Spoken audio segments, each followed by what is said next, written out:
Et bienvenue en ce lundi 9 novembre 2020.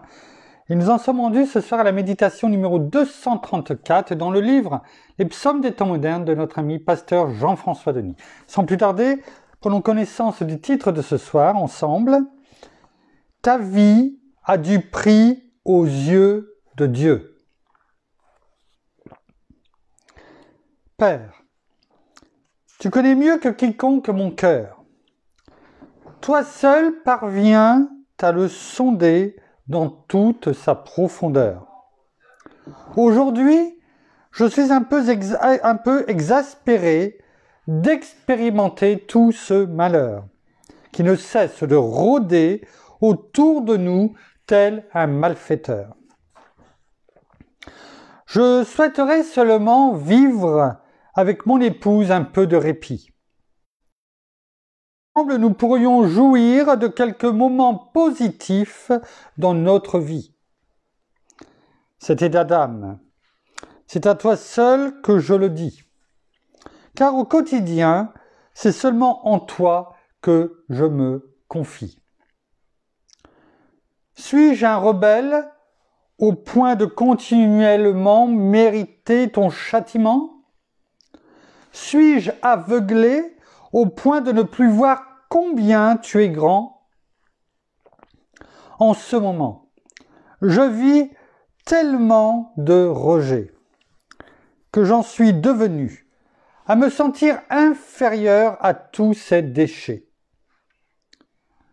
Ils ont à mes yeux plus de valeur. Ils sont considérés de tous, ils ont de l'attention et ils sont traités avec plus d'honneur. On prend le temps de reconnaître ce qu'ils sont et selon leur distinction, leur description et leur qualification, on les place dans différents conteneurs pour maximiser et faire sortir d'eux le meilleur. Chaque semaine, pour toutes ces poubelles, on envoie une équipe d'éboueurs qui, avec engagement, vigueur et ferveur, se déplace en camion pour venir les ramasser avec attention. Car on reconnaît tous de nos rebuts, leur capacité, leur potentiel, leur aptitude, leurs compétences et leur disposition, s'il fallait que nous les laissions traîner sur le coin de notre rue. Alors, avec minutie et précaution, une escouade fait tout pour les amener sains et saufs à l'endroit de leur destination. J'en suis venu à envier mes ordures, tellement les coups ont été sur nous très durs. Depuis quelques années, pour toi, je me suis donné. J'ai fait tout ce que tu m'as demandé et j'ai tout sacrifié. Me serais-je trompé ? Je sais qu'il y a un moment de mon existence où l'ennemi a réussi et m'a séduit, et où le péché a gagné sur ma vie. Mais est-ce une raison pour qu'aujourd'hui je me sente encore rejeté ? Est-ce pourquoi je me sens de toi et de mon entourage méprisé et abandonné ? Dans les dernières années, j'ai vécu bien des revers qui m'ont viré au-dedans à l'envers. Revers familiaux, revers religieux, revers dans le milieu des affaires, revers personnels, revers dans mes amitiés avec des gens qui comptaient beaucoup pour moi. De plus, j'ai tout perdu. Seigneur, suis-je la cause de tous ces émois ? Y a-t-il quelque chose que je fais ou que je ne vois pas et que tu voudrais m'enseigner pour me transformer et que j'apprenne à davantage dépendre de toi? Alors que, confiant j'étais, me voilà devenu un de ces hommes insécures que jadis je méprisais. De cette carapace que je m'étais forgée, je suis devenu un être vulnérable, en 1000 morceaux, complètement au-dedans brisé.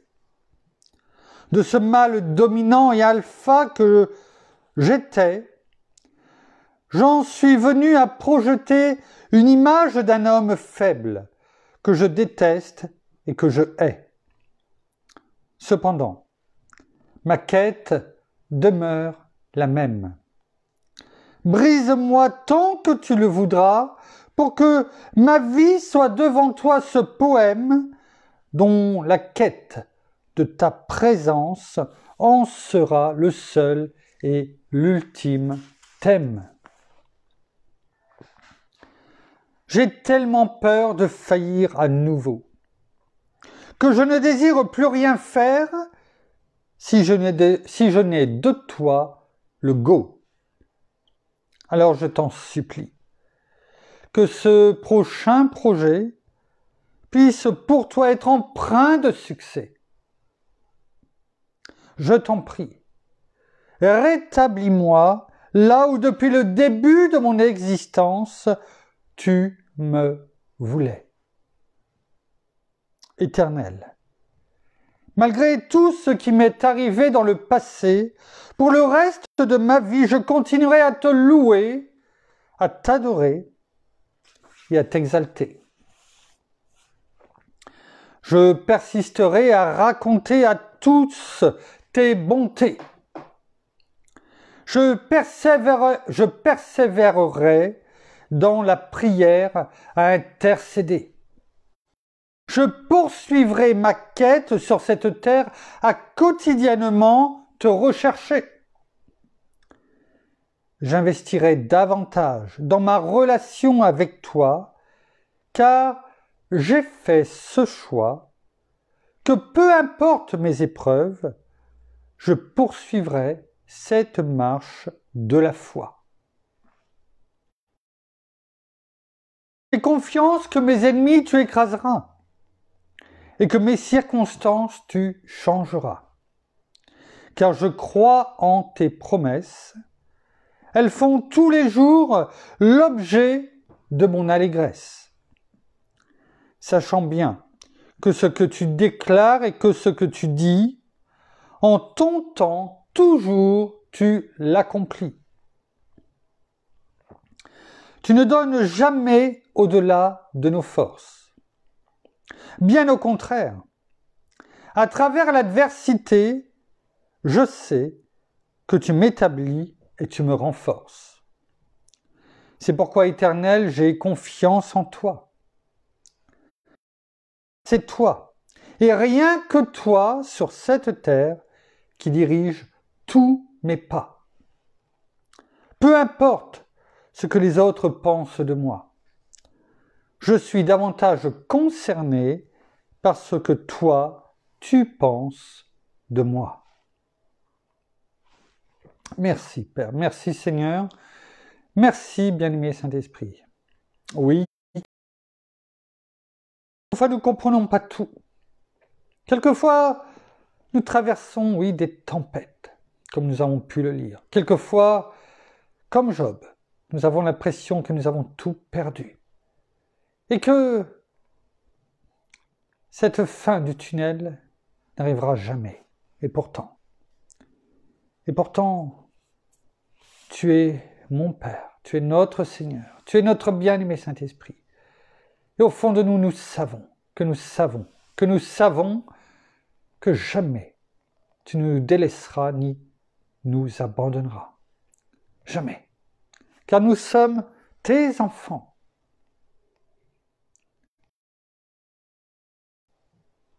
Tout d'abord, merci.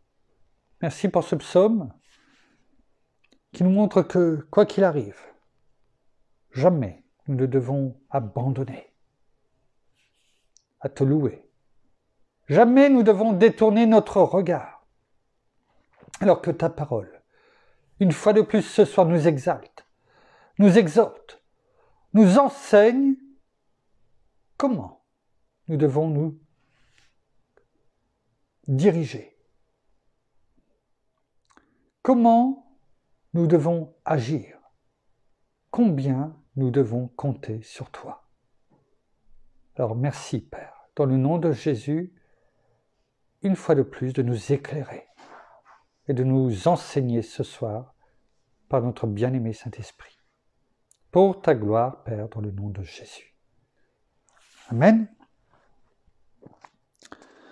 Pasteur Jean-François nous laisse une référence ce soir que nous allons prendre immédiatement dans Ésaïe chapitre 43, versets 1 à 7.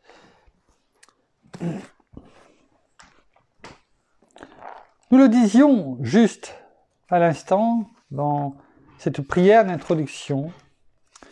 Nous sommes enfants de Dieu. Oh oui, nous sommes enfants de Dieu, mais avant toute chose, nous sommes le peuple de Dieu. Un peuple qu'il a choisi. Nous ne sommes pas ses enfants par hasard. Nous sommes tous les créatures de Dieu. Toutes et tous, nous sommes ses créatures. Seulement, comme nous avons pu le voir ces derniers jours, eh bien, certains entendent l'appel de Dieu, certains ont un cœur de chair à un moment donné, un cœur en tout cas plus tendre que celui qui était le nôtre auparavant, et en tant que créature de Dieu. Et nous nous laissons attirer à notre Seigneur par des cordages d'amour. Et ainsi, en Christ Jésus notre Seigneur, par la repentance et par le pardon de nos péchés déjà acquis à la croix par notre Seigneur, son sang versé sur nous, qui nous lave, qui nous justifie, qui nous sanctifie au quotidien, eh bien, cette connexion, eh bien, avec notre Père est rétablie et il nous adopte. Il fait de nous ses enfants, enfants de Dieu. C'est notre Père.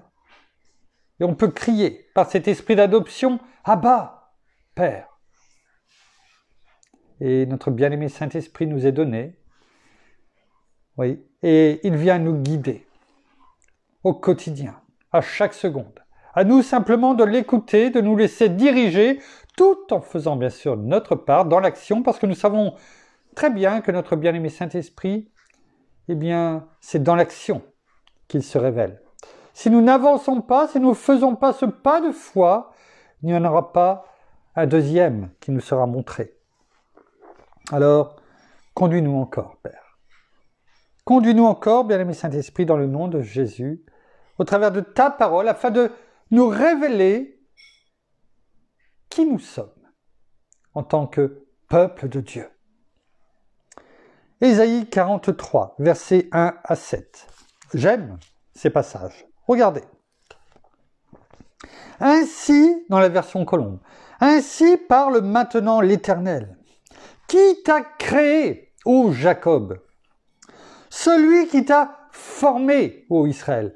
Il nous a créé, notre Père. Il nous a formés dans le sein de notre mère. La parole est claire à ce niveau-là.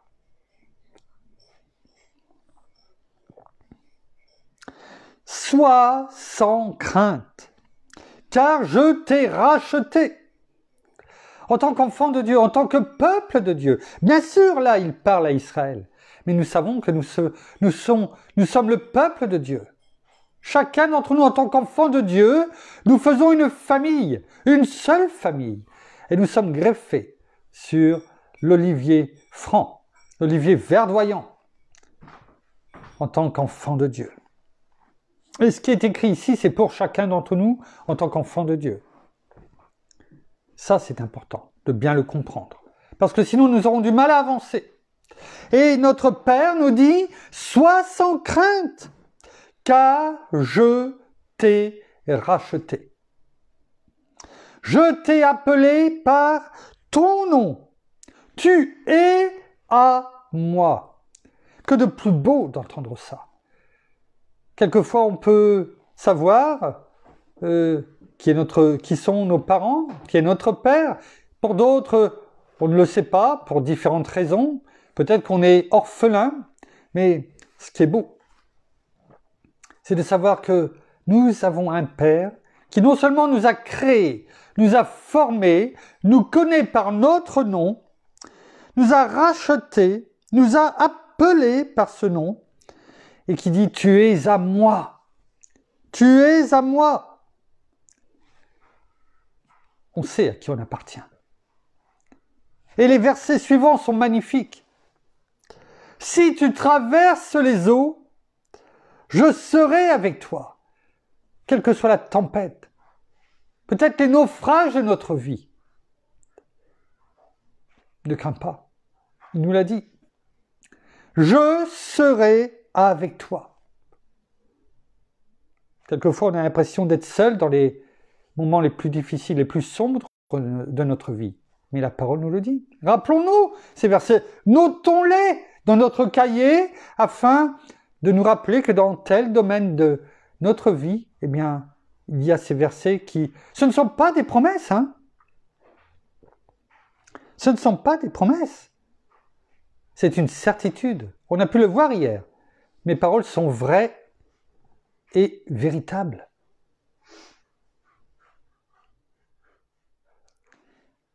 Notre Père nous dit « Je serai avec toi ». Quels que soient les naufrages de ta vie, quand tu dois nager, peut-être à contre-courant, je serai avec toi.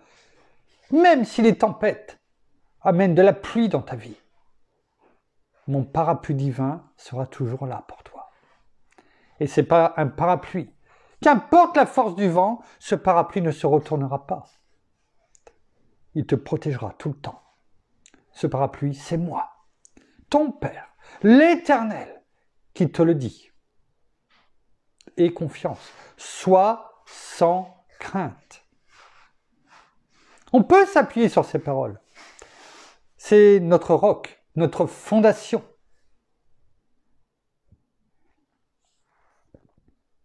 Et les fleuves, vous savez, quelquefois on voit dans ces moments où il y a d'énormes pluies qui tombent en peu de temps, et on voit que ces fleuves, ces rivières deviennent des fleuves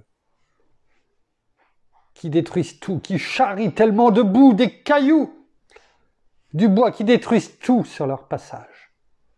Regardez ce qui est écrit. Et les fleuves, ils ne te submergeront pas. Quelle que soit la force de ces fleuves, tu resteras ferme.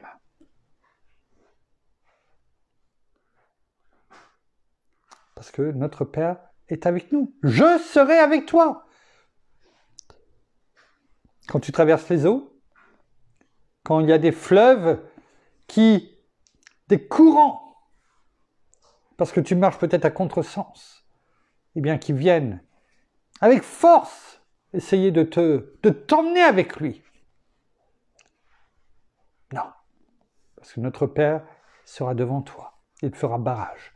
Un peu, vous savez, comme ce rocher qui est au milieu d'une rivière, et l'eau, eh bien, passe tout autour.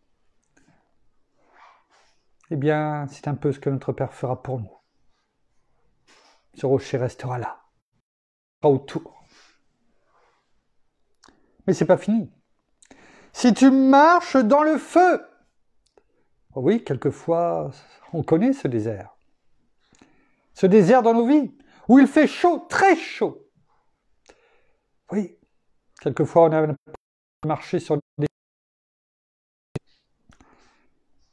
Tellement le feu brûle dans nos vies. On a l'impression que tout part en fumée. Eh bien, qu'est-ce que nous dit notre Père? Si tu marches dans le feu, tu ne te brûleras pas. Un peu comme Daniel, enfin pas Daniel, mais les amis de Daniel qui étaient dans la fournaise ardente, que le roi avait fait jeter dedans, et qu'il avait fait chauffer 7 fois plus fort. Et il les avait habillés avec des habits pour que ça brûle plus vite. Et pourtant, dans ce feu, eh bien non seulement ils n'ont pas brûlé, mais le roi de Babylone, eh bien qu'a-t-il vu? Il a vu un quatrième homme. Ce quatrième homme, c'était Dieu, notre Père qui était là. L'Éternel était là. Et il est protégé de la même façon qu'il nous le dit ici. Si tu marches dans le feu, tu ne te brûleras pas. Et la flamme ne te consumera pas. C'est ce qui est arrivé avec les amis de Daniel. Et le roi non seulement les a fait retirer de la fournaise, a jeté ceux qui les avaient condamnés, qui ont brûlé immédiatement, faute de protection, et il a loué au travers de tout l'empire babylonien, et il a fait un décret disant que le Dieu des amis de Daniel, eh bien, était le Dieu tout-puissant. Voilà qui est notre Père, voilà qui est notre Dieu. Car je suis l'Éternel ton Dieu. Tout cela est possible uniquement parce que notre Père, c'est aussi notre Dieu. Avec un grand D. Il n'y en a pas d'autre. Il n'y a pas d'autre idole où on se prosterne. Mais vous savez bien que ces idoles, ça peut être beaucoup de choses. Ce n'est pas forcément une idole faite de main d'homme, mais c'est aussi toutes ces passions dévorantes dans notre vie qui passent avant Dieu.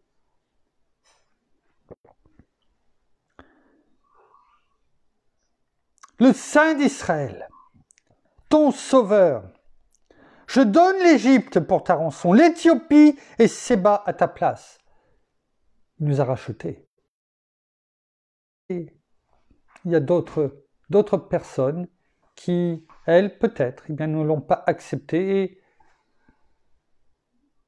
quelque part, eh bien, c'est un échange. L'ennemi, à ce moment-là, viendra chercher ces personnes. Il se vengera peut-être sur d'autres personnes, d'autres nations. Du fait que tu as du prix à mes yeux, voilà. L'Éternel nous dit, du fait que tu as du prix à mes yeux. Quelquefois, on ne se voit pas beau, on se voit moche et sans valeur à nos yeux. Et on pense qu'on n'a aucune valeur aux yeux des autres. Mais pour notre Père, il nous dit, et tu ne dois pas le croire, tu ne dois pas croire ce que tu penses. C'est l'ennemi qui met ça dans ta tête. Parce que notre Père nous dit, tu as du prix à mes yeux. Du fait que tu as du prix à mes yeux. Cessons de croire les mensonges de l'ennemi. Du fait que tu es honoré et que je t'aime. Que pouvons-nous demander de plus? Notre Père lui-même en personne nous dit, du fait que tu as du prix à mes yeux, du fait que tu es honoré et que je t'aime, je donne des hommes à ta place.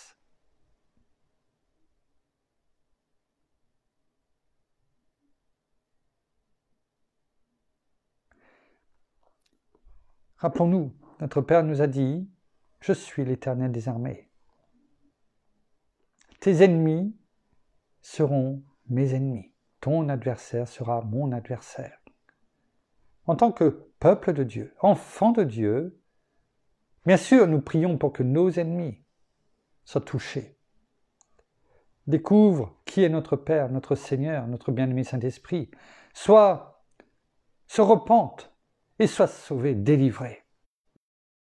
Mais dans le cas contraire, eh bien, notre Père nous protège. Et quand il protège ses enfants, eh bien, celui qui l'attaque, celui qui veut le faire trébucher, s'il ne le comprend pas, il en subira les conséquences.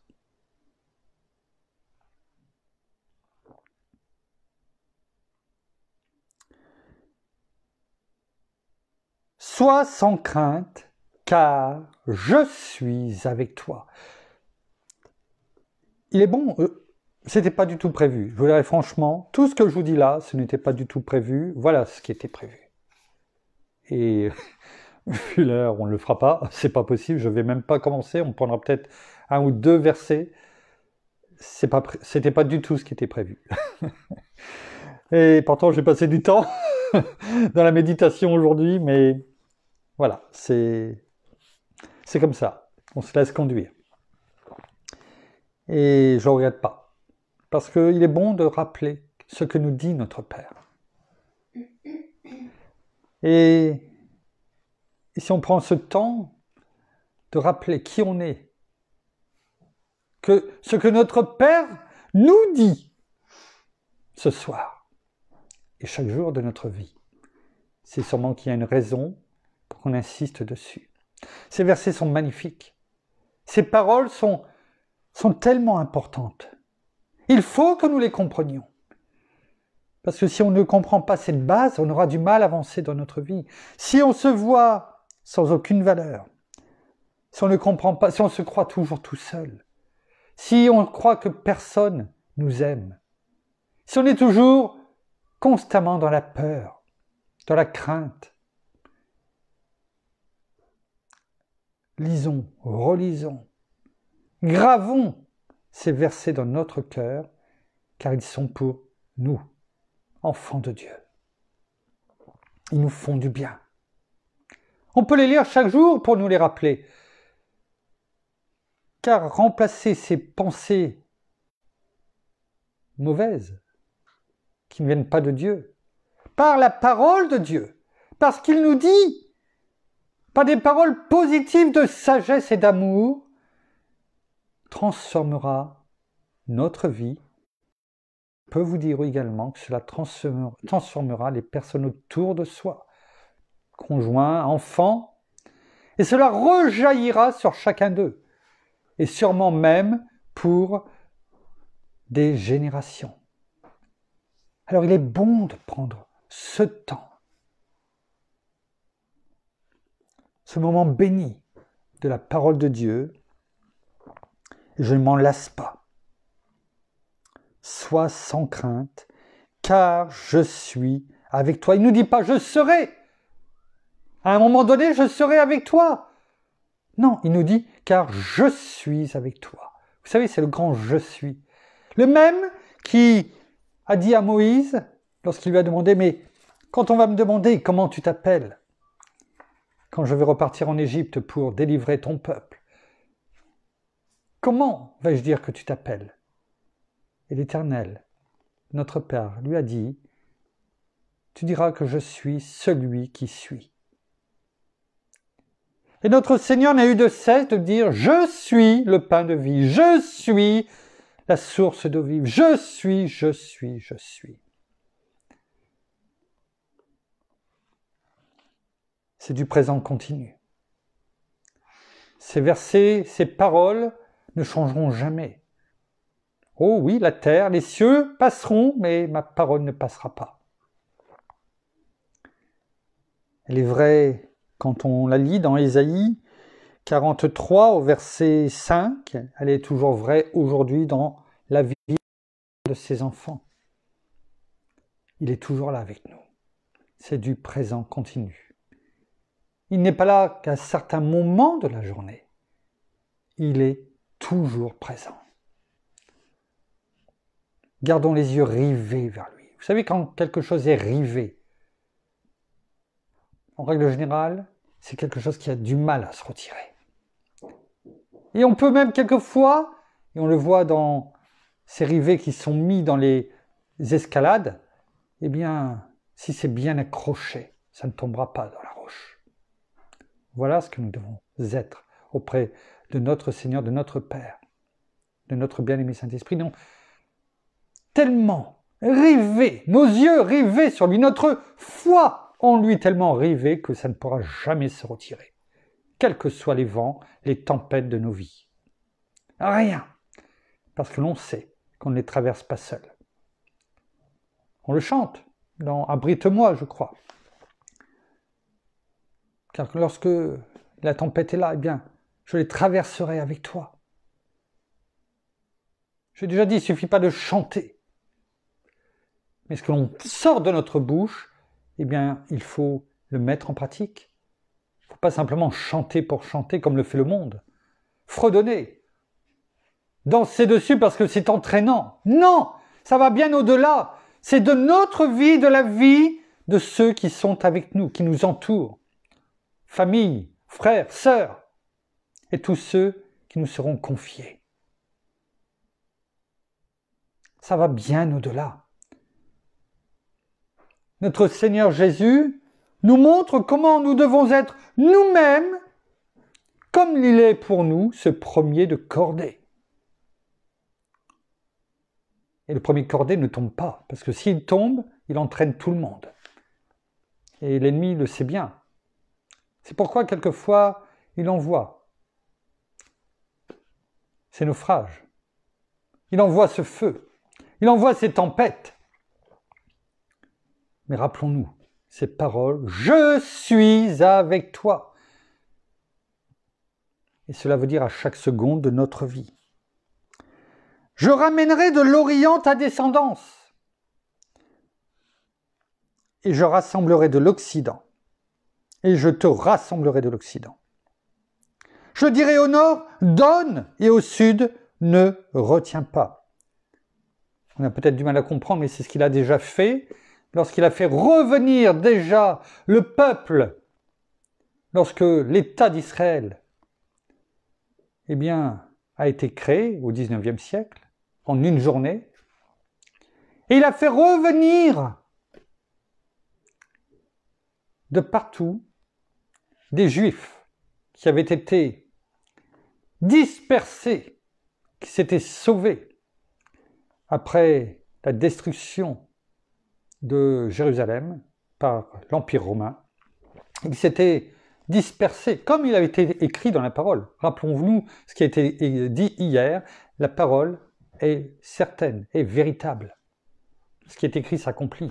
Et il l'a fait au XXe siècle, au XXe siècle, pardon, lorsque l'État d'Israël a été créé, eh bien, des Juifs sont revenus du Nord, anciennement de l'URSS, de la Russie aujourd'hui, mais de partout, de l'Éthiopie, de partout. Ils ont été ramenés afin qu'en quelques années, eh bien, ce peuple retrouve sa demeure.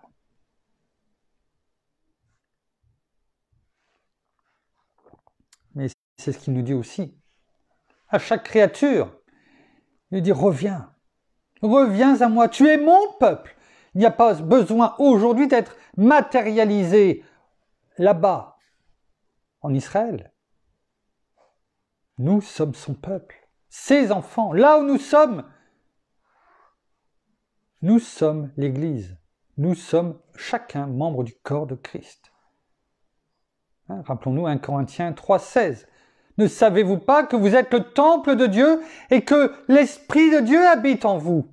L'Esprit de Dieu est là. Il n'y a pas besoin de dire, on peut aller, bien sûr, aller voir Israël, mais il n'y a pas besoin d'aller là-bas habiter pour être enfant de Dieu. Comprenez?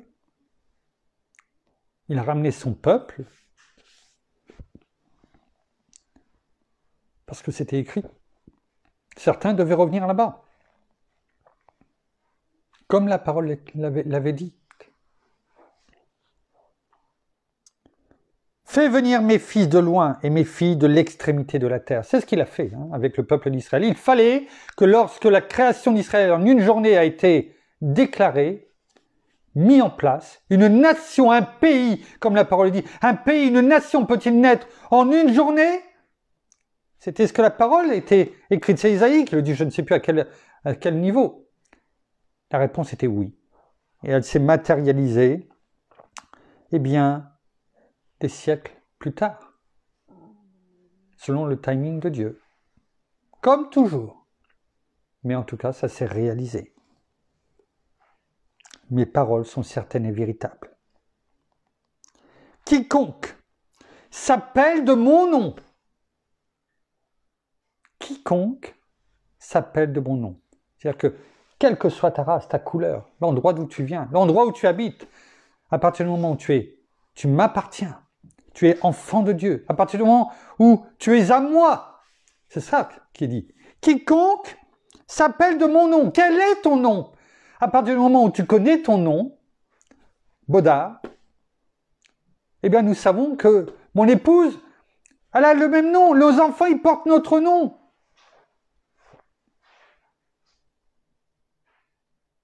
On se connaît, on sait comment on est. Mais à partir du moment où tu as le nom de Dieu, tu as son nom. C'est ton Père. Tu es enfant de Dieu. Tu es héritier de Dieu et co-héritier de Christ. La parole nous dit quiconque s'appelle de mon nom et que pour ma gloire, j'ai créé, formé et fait. Ouais.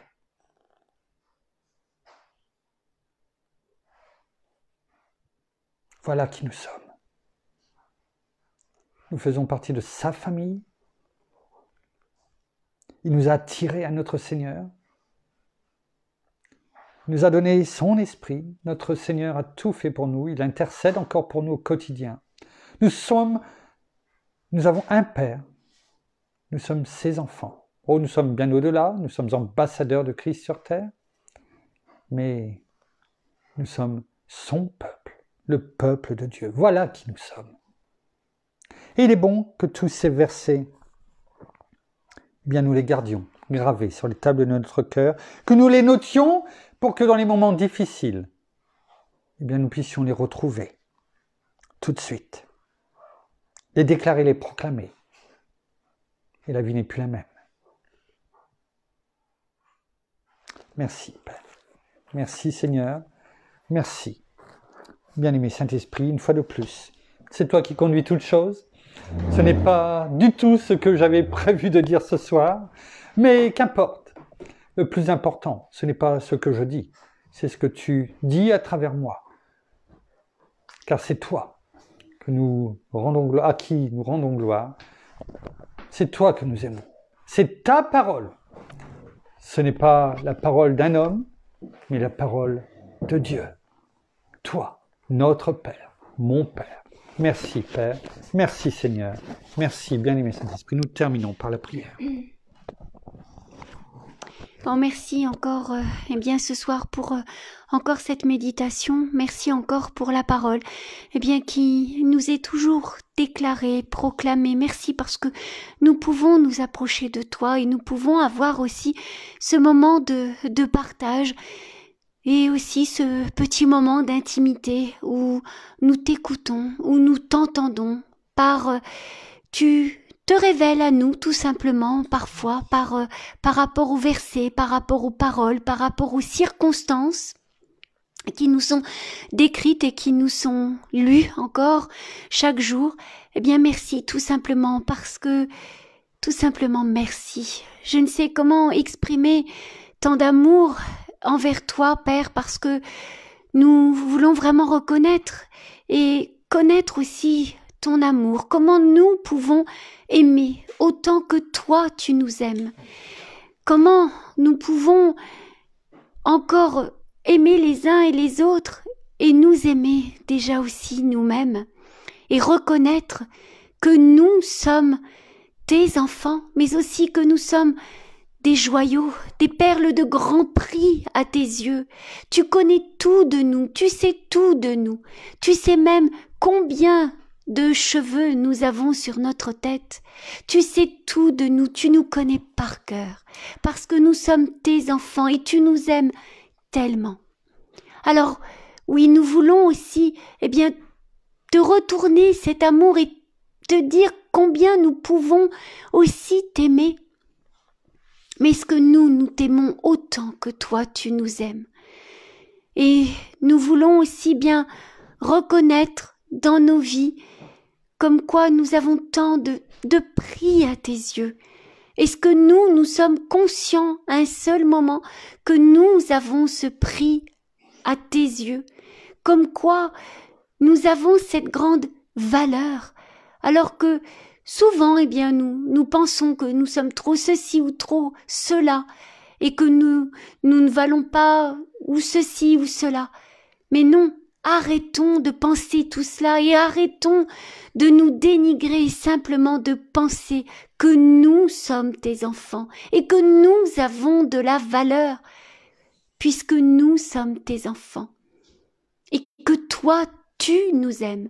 Alors oui, nous aussi, nous avons bien des efforts à faire et simplement à nous regarder à nous-mêmes et nous dire simplement, si toi tu nous aimes, alors non seulement nous devons nous aimer et reconnaître que nous avons cette grande valeur, mais aussi aimer les uns et les autres, nos frères et sœurs, mais aussi les personnes, même si ce ne sont pas encore tes enfants, mais ce sont tes créatures, et simplement les aimer et leur parler de toi avec douceur et avec amour surtout. Alors merci pour tout ce que tu nous montres, merci encore pour tout ce que tu fais dans nos vies, toutes ces bénédictions, toutes ces guérisons que tu nous donnes. Merci aussi pour ta présence, parce que combien de fois nous avons évité tant de choses parce que tu étais présent, parce que tu étais là et parce que tu nous portais tout simplement. Alors merci pour tout. Sois béni, Père, sois béni, Seigneur Jésus, et sois béni, merveilleux Saint-Esprit. Alors, je vous bénis également, frères et sœurs, de toute bénédiction. Et je voulais simplement encore vous dire, eh bien, que nous vous aimons et que nous pensons à vous chaque jour. Alors, soyez sages, soyez prudents et aimez-vous les uns les autres. Dans le nom de Jésus. Amen. Amen. Amen. Merci. Voilà, ainsi s'achève la méditation de ce soir. Nous vous bénissons abondamment, comme mon épouse vient de le dire, dans toutes les bénédictions spirituelles dans les lieux célestes en Christ Jésus notre Seigneur. Nous vous saluons toutes et tous, nos amis comme d'habitude au Québec, au Canada, en francophonie, enfin en tout cas à Paris, se reconnaîtront toutes et tous. Nous vous aimons, comme mon épouse vient de le dire. Continuons à intercéder, à prier les uns pour les autres, c'est important. Ne laissons personne qui à un moment donné traverse des difficultés. Eh bien, non seulement on sait maintenant que cette personne n'est pas seule, chacun d'entre nous, en tout cas, mais cela n'empêche que on pouvait aussi prier les uns pour les autres. Hein. Ne l'oublions pas. C'est ce que notre Seigneur nous a dit en disant mon problème, c'est aimez-vous les uns les autres comme je vous ai aimé. Hein. On doit s'aimer et s'entraider aussi les uns les autres et intercéder les uns pour les autres, hein, bien entendu. Nous vous donnons rendez-vous donc demain. Alors demain, on ne sait pas à quelle heure, on vous fera parvenir l'heure, on ne sait pas encore parce qu'on sera dehors, donc enfin dehors, façon de parler, on sera sur la route, donc on vous fera parvenir l'heure. Quelquefois c'est un peu tardif, mais quelquefois on est pris, on ne sait pas combien de temps ça va durer chez un client, donc voilà, donc on adapte en fonction, mais en tout cas on fait toujours ce qu'il faut, on se laisse conduire afin que chaque jour, eh bien, nous puissions déclarer, proclamer, nous nourrir de la parole de Dieu pour chacun d'entre nous. Alors, nous vous souhaitons une très très bonne soirée, bon appétit pour ceux qui vont passer à table, bonne fin de journée pour d'autres. En tout cas, soyez bénis abondamment et nous vous disons à demain. Au revoir.